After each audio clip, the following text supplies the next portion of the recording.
Tuhan kami. Dan saat ini Tuhan, kami semua bersatu hati. Jika saat ini ada roh setan, roh iblis, roh apapun Tuhan yang mencoba mengganggu setiap kami yang menerima firman-Mu, apapun itu Tuhan, saat ini kami perkatakan, kami ikat, tolak, tunting, hancurkan, patahkan kuasanya dalam nama Yesus. Tempat ini dikuduskan Tuhan, kerajaan Tuhan hadir dan memerintah di tempat ini. Dan saat ini Roh-Mu bekerja Tuhan.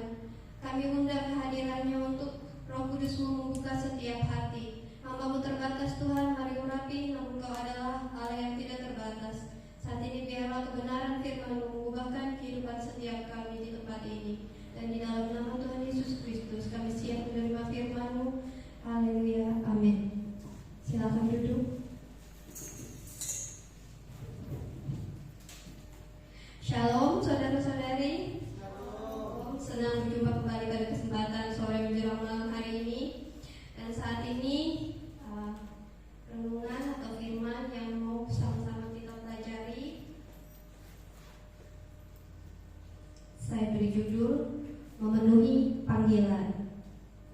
Saya mengajak kita sama-sama untuk belajar dari salah satu tokoh di Perjanjian Lama yang kita sama-sama kenal bernama Gideon. Saya sangat suka pelajari setiap tokoh di Alkitab ini karena di sini kita bisa belajar baik dari bagaimana hamba-hamba Tuhan itu hidup benar di hadapan Tuhan maupun dari kesalahan-kesalahan hidup mereka. Kita semua bisa memperoleh banyak pelajaran.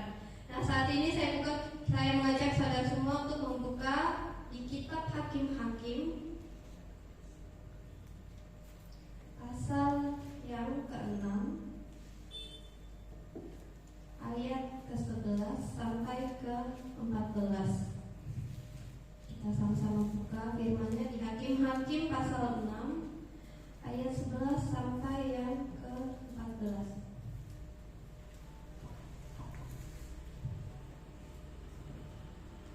Sudah ketemu? Kita sama-sama baca ya. Hakim-Hakim pasal 6 ayat yang ke-11. Kemudian datanglah malaikat Tuhan dan duduk di bawah pohon karbantin di Ofra, kepunyaan Yoas, orang Abiezer itu. Sedang Gideon anaknya mengirik gandum dalam tempat pemerasan anggur agar tersembunyi dari orang Midian.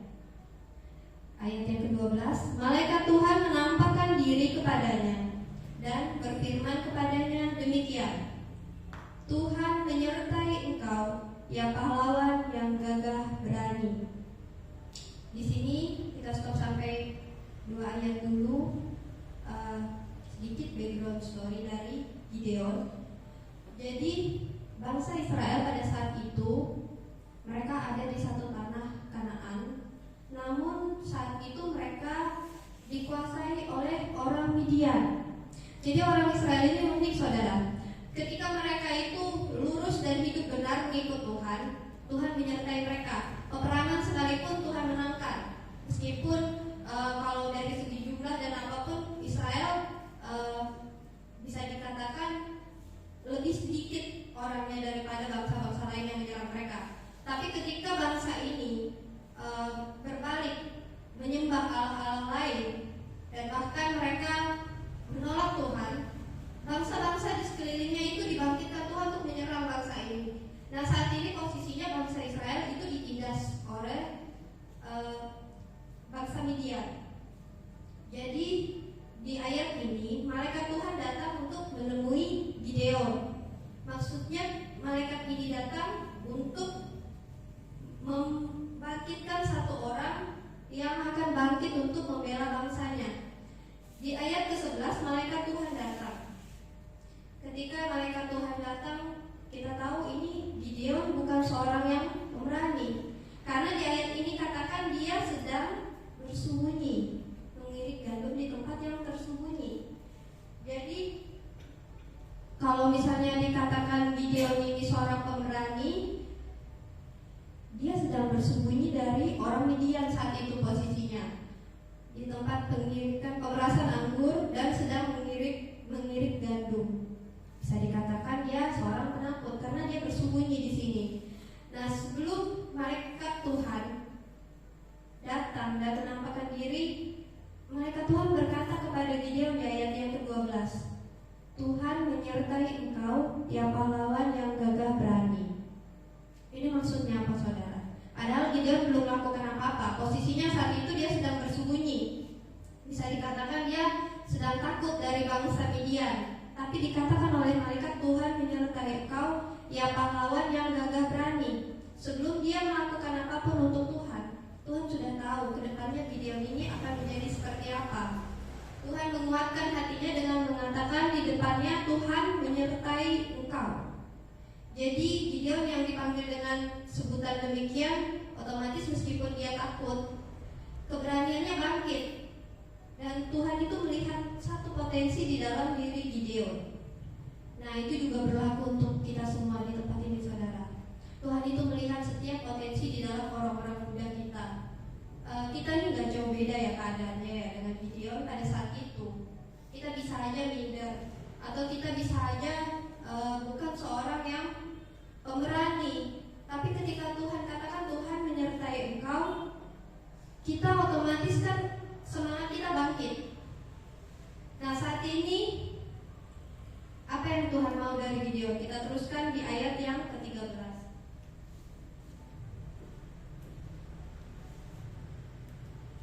Jawab Gideon kepadanya, "Ah Tuanku, jika Tuhan menyertai kami, mengapa semuanya ini menimpa kami? Di manakah segala perbuatan-perbuatan yang ajaib yang diceritakan oleh nenek moyang kami kepada kami, ketika mereka berkata, bukankah Tuhan telah menuntun kita keluar dari Mesir? Tetapi sekarang Tuhan membuang kami dan menyerahkan kami ke dalam cengkraman orang Midian." Lanjut ke ayat yang ke-14. "Lalu berpalinglah Tuhan kepadanya dan berfirman, pergilah dengan kekuatanmu ini dan selamatkanlah orang Israel dari cengkraman orang Midian. Bukankah aku mengutus engkau?" Ayat ini berbicara apa, saudara? Jika Tuhan menyatakan dirinya, Tuhan punya satu tugas untuk dilakukan. Sama seperti Tuhan menampakkan diri kepada Gideon, ini bukan iseng-iseng ya. Ini ada maksudnya. Maksudnya Tuhan mau mengutus Gideon untuk melakukan satu tugas yang Tuhan mau. Jadi Gideon diminta Tuhan untuk di ayat ini menyelamatkan orang Israel dari cengkeraman orang Midian. Nah, apakah Gideon ini langsung menjawab iya dengan panggilan Tuhan? Di sini Gideon juga awalnya beralasan. Dia nggak jauh beda sama seperti kita, saudara. Banyak tokoh di dalam Alkitab ini, kisah-kisahnya itu nggak jauh beda dengan keadaan kita. Mereka bukan seorang yang super atau luar biasa pada awalnya ketika mereka dipanggil. Saat ini Gideon juga merasa ragu. Apa yang dia katakan di sini? Gideon itu ragu kan? Dia kemudian beralasan, kalau Tuhan memang mau menyelamatkan, kenapa kejadiannya seperti ini dan itu, dan dia punya banyak alasan yang dikemukakan. Sama seperti kita juga ya, ketika kita dipanggil untuk melayani, ada juga di dalam hati kita satu perasaan takut dan gentar.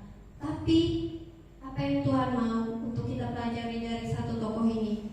Tuhan mau sekalipun kita itu merasa takut dan gentar pada awalnya, Tuhan mau kita itu belajar untuk taat. Karena bukan dengan kekuatan kita mampu melakukan segala hal, saudara. Karena ketika Tuhan suruh, Tuhan hanya minta kita untuk mau dan taat. Nah, dari Gideon ini sendiri, dari ayat yang kita teruskan dari ayat yang ke-15 sampai yang ke-16 nanti, arti nama Gideon ini sendiri itu adalah seorang pahlawan yang perkasa. Dari namanya memang sudah seperti itu, pahlawan yang perkasa. Dia adalah anak Yoas dari Bani Abiezer, dari suku Manasye. Nah, kita lihat di ayat yang ke-15, coba kita teruskan, saudara. Ayat yang ke-15. "Tetapi jawabnya kepadanya, Tuhanku, dengan apakah akan kuselamatkan orang Israel? Ketahuilah, kaumku adalah yang paling kecil dari antara suku Manasye, dan aku pun seorang yang paling muda di antara kaum keluargaku. Berfirmanlah Tuhan kepadanya, tetapi akulah yang menyertai engkau, sebab itu engkau akan memukul kalah orang Midian itu sampai habis. Jadi alasan apapun itu yang kita kemukakan di hadapan Tuhan, kita tidak mampu, kita yang paling kecil, kita bahkan dipandang yang paling diremehkan dari mana kita berasal. Misalnya kita dari ekonomi yang tidak terlalu kaya, atau misalnya kita dari orang yang minder. Tuhan gak pandang itu, saudara. Meskipun kita beralasan demikian, tetapi lihat di ayat selanjutnya, Tuhan katakan apa? Tetapi akulah yang menyertai engkau. Jadi asal usul Gideon yang dari suku yang paling kecil, kaum yang paling kecil dari antara suku Manasye itu bukan alasan untuk Tuhan. Dia seorang yang paling muda, juga dikatakan dari kaum keluarganya. Jadi dia dari segi usia, dia merasa dia masih muda. Jadi untuk melayani Tuhan dia terbatas usia. Dia pikir dia belum banyak pengalaman, ya saudara. Tapi Tuhan kita itu punya satu kebiasaan yang kita semua tahu. Kalau dia panggil orang, dia pasti memanggil orang yang dianggap paling bodoh, paling diremehkan, yang dianggap paling kecil. Itu yang mau Tuhan angkat untuk melakukan pekerjaannya. Hal itu sering kita temukan di Alkitab. Kita bisa banyak belajar di sini. Hal itu sering kita temukan karena Tuhan kita punya satu kebiasaan yang seperti itu. Tuhan gak mau kita memegahkan diri dengan apa yang kita bisa. Karena kalau kita melayani hanya dengan kemampuan kita, itu hanya sebatas kita melayani dengan diri kita sendiri, kita bersandar pada kekuatan kita. Tapi ketika kita yang paling kecil, paling hina, paling bodoh ini diangkat Tuhan, Tuhan mau menyatakan kemuliaan-Nya atas hidup kita. Dia tidak terbatas dengan kekurangan kita, ya, karena Dia Allah yang tidak terbatas. Dan saat ini Tuhan meneguhkan Gideon ketika Tuhan berkata, tetapi akulah yang menyertai engkau. Ketika Tuhan ada di pihak kita, siapa lawan kita? Ketika Tuhan berkata kita ada di pihaknya, kita adalah orang-orang yang lebih daripada pemenang. Kita akan celaka kalau kita ada di sisi lain. Tapi ketika kita ada di sisi Tuhan, kita pasti bangkit dengan penuh keberanian, ya. Karena itu posisikan diri kita semua yang ada di tempat ini untuk tetap berada di pihak Tuhan. Jangan ada di pihak yang berlawanan, saudara. Amin. Amin. Karena saya yakin saudara semua di sini adalah pemuda-pemudi yang mau dipanggil Tuhan, yang mau berdiri di pihak Tuhan. Kita semua saat ini mendengarkan firman-Nya. Ini bukan berlaku untuk Gideon saja pada zaman itu. Pada zaman sekarang ini, ayat ini berlaku buat kita, saudara. Dan kemudian apa yang selanjutnya Gideon lakukan? Karena Gideon ini sudah diteguhkan oleh firman Tuhan, saat ini Gideon bersedia memenuhi panggilan Tuhan. Tetapi apa yang Gideon lakukan? Apakah dia langsung yakin? Lihat di ayat yang ke-17, saudara. Di ayat ini, maka jawabnya kepadanya, jika sekiranya aku mendapat kasih karunia di matamu, berikanlah kepadaku tanda bahwa engkau sendirilah yang berfirman. Gideon masih aja meminta tanda karena dia sangat ragu. Karena banyak keterbatasan dan apapun alasan yang dia ungkapkan tadi, dia masih mau meminta tanda. Boleh nggak kita meminta tanda, saudara? Kalau Tuhan panggil kita, di sini dikatakan boleh. Tuhan nggak menolak loh. Tuhan katakan di sini dia meminta tanda. Tuhan tidak menolak. Jadi Tuhan itu bersedia. Seandainya gini, kita meragukan panggilan kita, tetapi hati kita ini sebenarnya pengen melayani, kita boleh meminta tanda dari Tuhan. Akan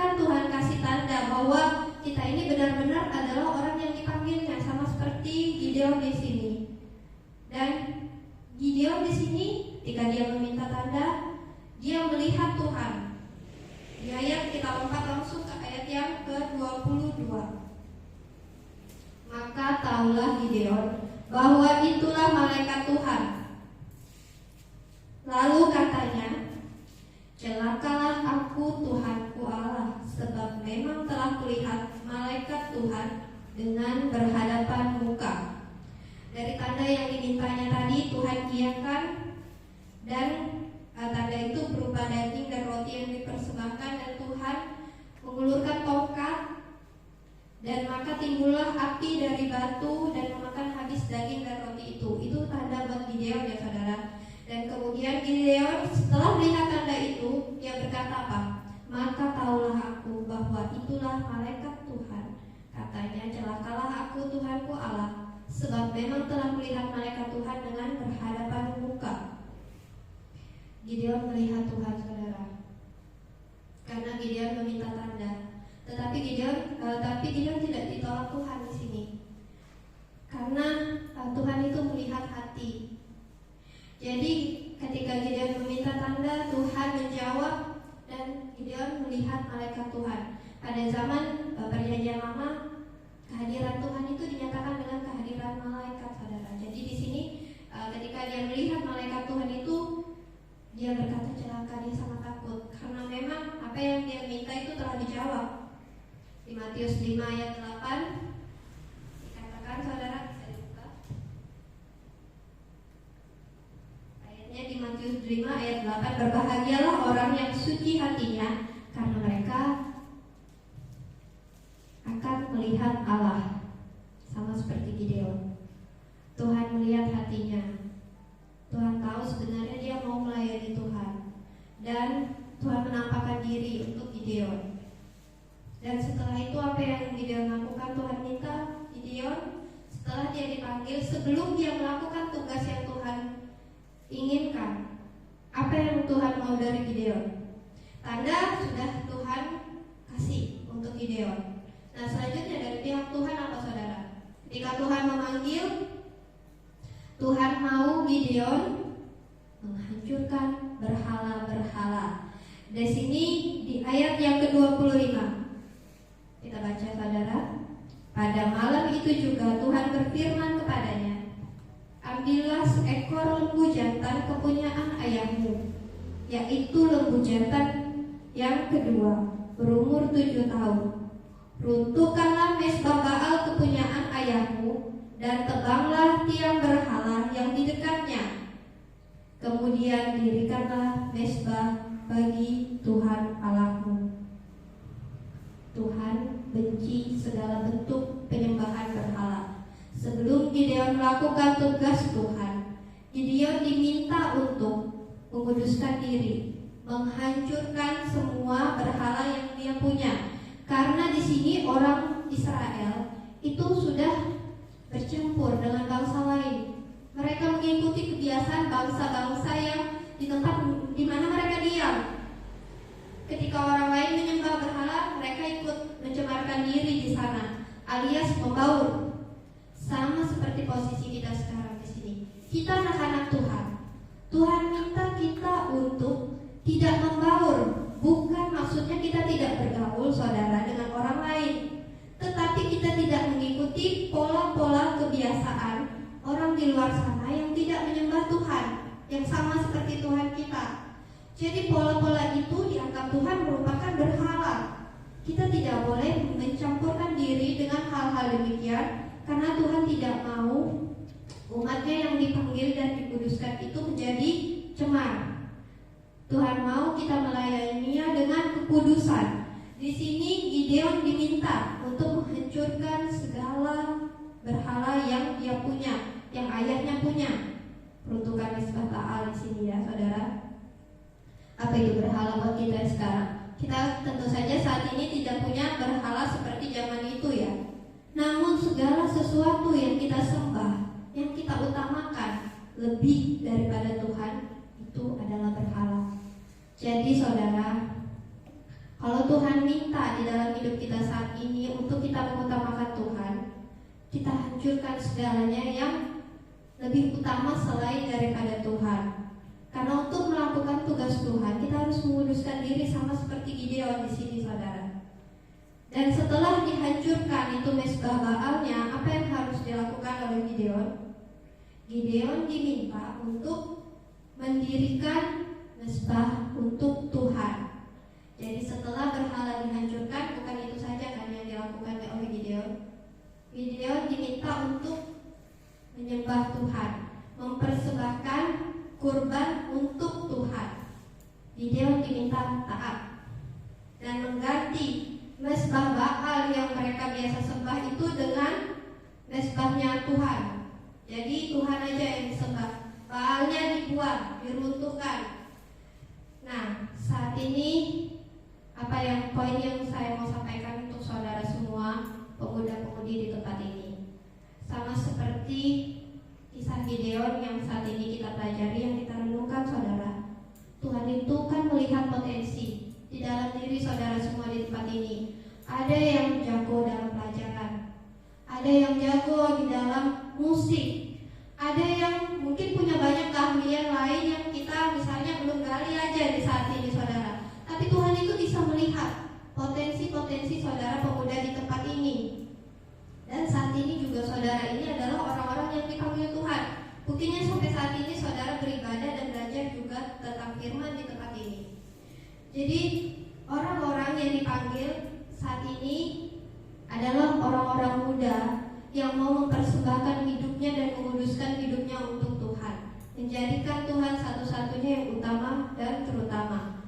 Tuhan mau saudara semua bangkit untuk kegerakan Tuhan di tempat ini, untuk generasi di mana saudara saat ini hidup.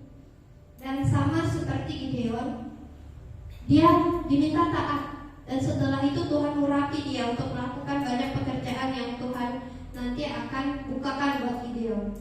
Sama seperti saudara juga yang tempat ini, saya mau saudara semua di sini mendengarkan firman saat ini dan taat. Kita sama-sama belajar. Firman ini berlaku juga untuk kita saudara. Jika kita persembahkan hidup kita, hati kita, dan taat kepada panggilan Tuhan, maka nantinya Tuhan akan merapi dan pakai kita menjadi orang-orang yang berdampak, yang membawa banyak jiwa datang kepada Tuhan dan diselamatkan. Karena jangan seperti melihat panggilan Gideon, ya di sini dia dipanggil untuk berperang, membebaskan bangsanya. Tetapi panggilan kita saat ini semua sama. Kita orang Kristen, Tuhan punya satu panggilan buat kita. Ini panggilan yang umum, di luar panggilan khusus ya. Panggilan yang umum di sini adalah apa? Kita buka di ayatnya di Matius yang paling terakhir. Itu semua adalah panggilan buat kita, orang percaya. Matius 28 ayat yang ke-19 dan 20. Itu adalah panggilan kita, pemuda-pemudi di tempat ini, semua jemaat Tuhan. Bisa dibaca bersama-sama. Karena itu pergilah, jadikanlah semua bangsa muridku, dan baptislah mereka dalam nama Bapa dan Anak dan Roh Kudus, dan ajarlah mereka melakukan segala sesuatu yang telah kuperintahkan kepadamu. Dan ketahuilah, aku menyertai kamu senantiasa sampai kepada akhir zaman. Tuhan panggil kita juga kan saudara, dengan satu tugas yang sama, gak ada yang beda. Siapapun sama di tempat ini, saya ataupun saudara. Dan Tuhan juga meneguhkan kita sama seperti Gideon. Aku menyertai kamu senantiasa sampai kepada akhir zaman. Tuhan juga menyertai dan meneguhkan kita di dalam firman-Nya saudara saat ini, sore menjelang malam hari ini. Jadi untuk satu tugas ini kita diminta untuk menguduskan diri dan taat. Amin untuk firman Tuhan saudara. Saya mau berdoa untuk saudara semua di tempat ini.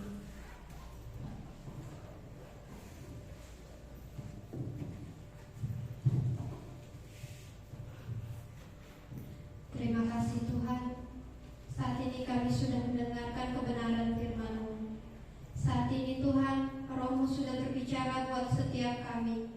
Kami semua yang ada di tempat ini Tuhan, membuka hati dan mau mempersiapkan hidup kami untuk melakukan satu tugas yang Tuhan inginkan atas masa kehidupan kami, Mari Bapa berkati pemuda-pemudi di tempat ini, jemaat-Mu, dengan berkat-berkat-Mu yang limpah. Tangan Tuhan mengurapi dan menyertai mereka dalam setiap hal yang mereka lakukan sehingga apapun berhasil. Dan saat ini Tuhan, jemaat-Mu, pemuda-pemudi di tempat ini juga diberi keberanian untuk bangkit di dalam hal yang Tuhan inginkan, untuk mereka semua melakukan satu tugas yang Tuhan inginkan untuk kami semua lakukan. Terima kasih Tuhan, biarlah firman-Mu ini Tuhan bekerja di dalam setiap kami, dan kami menjadi saksi-Mu Tuhan sampai kepada akhir zaman. Terima kasih Tuhan Yesus, kami terima kebenaran firman hanya di dalam nama Tuhan Yesus Kristus. Haleluya, amin. Saya akan kembali kepada Kakak Gus.